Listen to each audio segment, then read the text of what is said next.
Anime hozirgi kundagi eng ommabop va mashhur san'at turlaridan biri hisoblanadi va katta ehtimol bilan san'at dunyosiga eng katta ta'sir ko'rsatgan anime bu Neon Genesis Evangelion yoki shunchaki Evangelion yoki qisqacha aytganda Eva. O'tgan yili mayda qilgan anime marafonimni sentyabrda qaytardim va birinchi bo'lib Evangelionni va shu bilan birga, конечно, End of Evangelionni ko'rdim. Menga juda ham yoqdi va bu videoda sizlar bilan o'z taassurotlarimni bo'lishmoqchiman.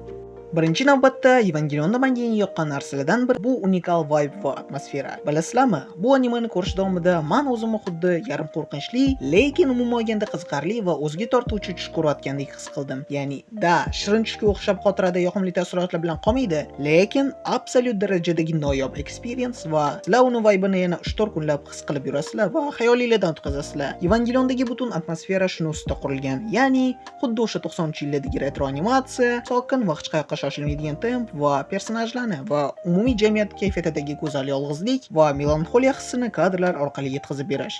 Evangelionni tushunish uchun bir ikkita terminlarni, serial muallifi Hideki Anno ishlatgan simvolizm, ya'ni belgilar tilini va diniy, falsafiy va psixologik ishoralarni tushunish yaxshiroq, lekin Yeva birinchi navbatda his qilinishi kerak bo'lingan anime va agar to'g'ri kayfiyatga tushib olmasanglar va vibe'ini his qila olmasanglar, yaratgan dilemmasini bilasizlarmi? Lilith kim yoki Evangelion aslida robotlar va angellar jangi haqida emas, balki otalar va bolalar munosabatlarida travmatik hodisalar qandoq shakllantirishi va individga nima bo'lganda ham o'zini to'liq his qilish uchun sotsium kerakligi haqidagini bilasizlarmi? San'at asari sifatida hech qachon chin ko'ngildan yaxshi ko'rib qola olmaysizlar.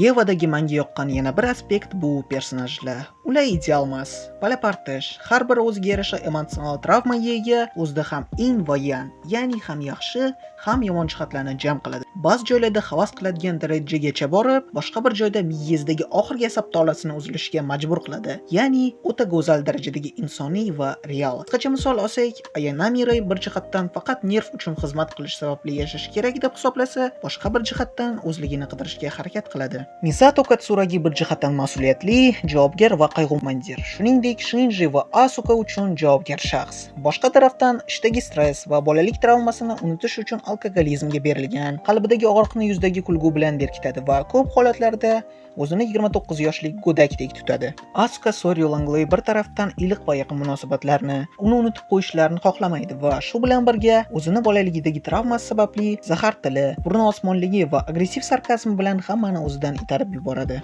Ritsuko Akagi bir tarafdan ratsional, sokin va intelligent olim, boshqa tarafdan haligacha o'z onasi va shunchaki 14 yoshli kichkina alamzada bo'lgan ayol, misoli o'smir go'dak, hattoki uncha katta ekran vaqtiga ega bo'lmagan Kaji Ryoji, bir tarafdan o'z kasbiy burchiga nisbatan katta sadoqatga ega, boshqa tarafdan esa Misatoga bo'lgan sevgisi shunchaki oddiy baxtli hayotga undaydi. Hattoki faqat bitta epizodga paydo bo'lgan Kaworu Nagisa bir tarafdan o'zini qudratli tabiati va taqdiri tarafdori, boshqa tarafdan Shinjiga nisbatan oddiy insoniy, mutlaqo do'stona mehrini qo'llab-quvvatlovchi mavjudot. Gendo Yukari serialdagi tipa bosh va shuningdek bosh personajning otasi. Bir tarafdan olimdan o'tgan xotinni haligacha sevuvchi va uni qaytarish uchun hattoki o'z insoniyligini qurbon qilgan kishi. Lekin shu bilan birga absolyut darajadagi yomon ota. Bu hattoki suprostiga olmaydi va shunda ham o'zini noinsoniy rejalar bilan o'g'lini bundan battar qiynamaslik uchun o'zidan uzoq tutishga harakat qilgan shaxs. Demak, Shinjiga nisbatan hech bo'lmasa oz bo'lsa-da otalik mehri bor. Va albatta, Mr. Protagonist, aka Shinji Ikari. Jinursin, to'g'risini tan olaman, eng sevimli personajim bo'lmasa ham, Shinji katta ehtimol bilan serialni ko'rish davomida menda eng har xil turdagi emotsiyalarni chaqirgan personaj. Bir tarafdan uni o'ta ketgan introvertligi, sotsiofobiyasi va oldindan ruhan yaralanishdan qo'rqib, hattoki yaqinlari bilan chuqur munosabatlardan qochishi asabimni buzsa, boshqa tarafdan uni sekin-astalik bilan bo'ladigan personaj sifatida o'sishi, qarorlarni o'zi qabul qilishni boshlashi va sokinlik bilan mustahkam munosabatlarga kelishi rostdan ham yuzga iliq tabassum olib keladi. Uni eng yorqin bo'lmasa-da, mantiqiy va final transformatsiya arkasi meni xotiramdagi eng iliq taassurotli serial yakunlaridan biri. Endi bo'lsa, mana bu serialdagi eng sevimli personajimga keldik. Bu ham bo'lsa Ayanami Rei. Sokin, introvert, hattoki o'z hissiyotlarini unchalik tushunmaydigan, boshqalarnikini-ku aytmasa ham bo'ladi. Lekin nima bo'lganda ham qalbi pok va hech bo'lmasa birgina insonga nisbatan mutlaq mehribon bo'lgan kichkintoy Rei. Tan olaman, Reyda eng yorqin arka, eng chuqur xarakter va personaj dramaturgiyasiga birorta yangilik olib kiruvchi sensatsion jihat bo'lmasligi mumkin, lekin menga aynan undagi vibe va estetika yoqdi. Chunki Evangelion animesini ko'rish jarayonida, ya'ni sentyabr oyida negadir o'zimni shunchaki bo'm-bo'sh qilishni boshladim. Ya'ni na g'azab, na qayg'u, na xursandchilik, xullas chiqish nima. Lekin nima bo'lganda ham buni yo'qligini his qilish, bundan sokin qayg'u va nimadir yana bir bor hech bo'lmasa qilishga harakat qilish.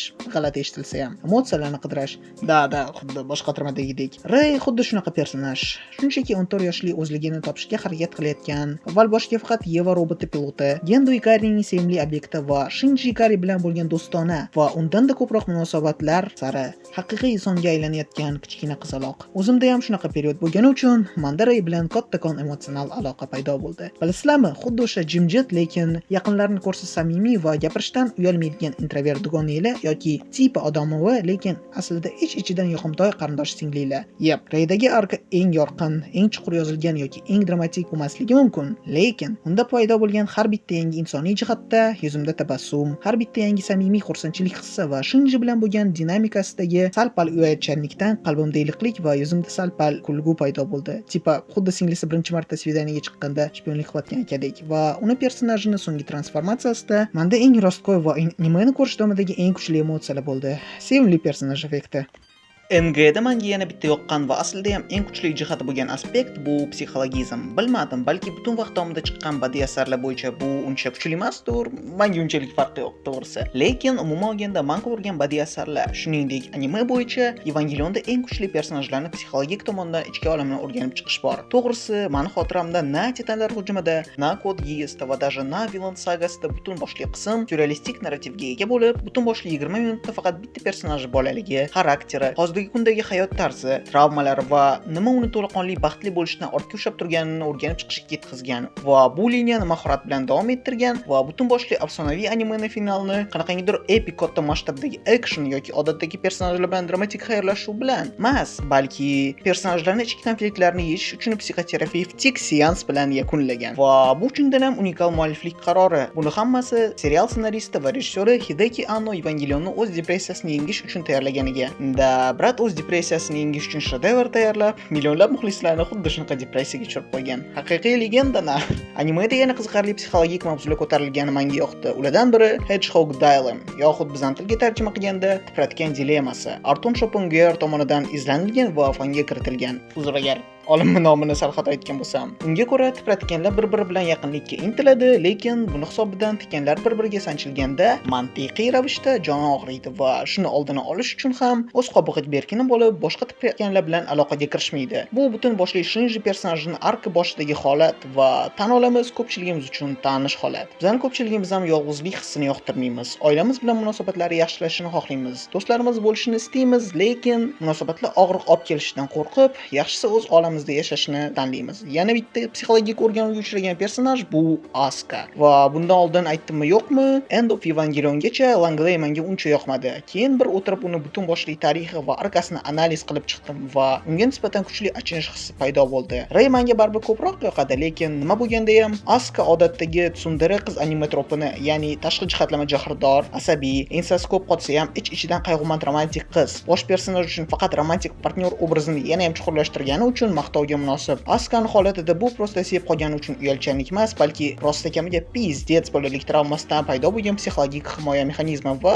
xullas hozir spoiler qilib qo'ymay, hali o'zingizlar ko'rganinglarda shu narsalarni nima deyotganimni. Endi, конечно, meni kichkina singilcham Reyga qaytsak va undan ham yaxshi psixologik o'rganish ishi olib borilgan. Va inson o'zi nima, qalb nima, inson hisoblanish uchun har doim emotsional bo'lish shartmi? Odamlar bilan har doim aloqada bo'lish shartmi degan savollar ko'tarilgan va Evangeliondagi eng yaxshi qizi personaj yo'li davomida bu savollarga yaxshi javob berilgan. Xullas, anime emas, gigantik robotlardagi psixologik travmasi to'lib yotgan o'smirlar va bitta chiroyli, lekin xafa alkogolik opa bilan terapiya seansi ham. Zato opaning kulgili va yoqimtoy pingvini bor. Demak, hayot unchalik yomon emas. Umumiy qilib aytganda, Neon Genesis Evangelion eng yaxshi yozilgan yoki eng yaxshi anime bo'lmasligi mumkin. Hideki Anno nima bo'lganda ham birinchi navbatda bu san'at asarini o'zi uchun yaratganlar, tarixda qolish uchun emas. Lekin kakras buni aksi bo'lgandek, tarixdagi eng katta ta'sirga ega bo'lgan eng birinchi animelardan birini yaratgan. Yeva anime olamida shunchaki ko'ngilochar emas, balkim insoniyatni ich-ichidan qiynab keladigan muammolarni o'rganadigan anime bo'lgan. Va buni hisobidan shunchaki piu actionlar vektoridan rostakamga ma'noli deya oladigan anime subjanri paydo bo'lgan. Mayli faqat animening o'ziga kinoga ta'sir bergan bo'lsa, NG Tinch okean dahshatlari franshizasini kuchli ilhomlantirgan. Scott Pilgrimdagi Ramonani boshlang'ich obrazlaridan birini yaralishda Ray dizaynidan ilhom olingan va umuman olganda har kungi hayotda hamma psixoterapiyaga bo'lgan e'tiborini oshishiga olib kelgan.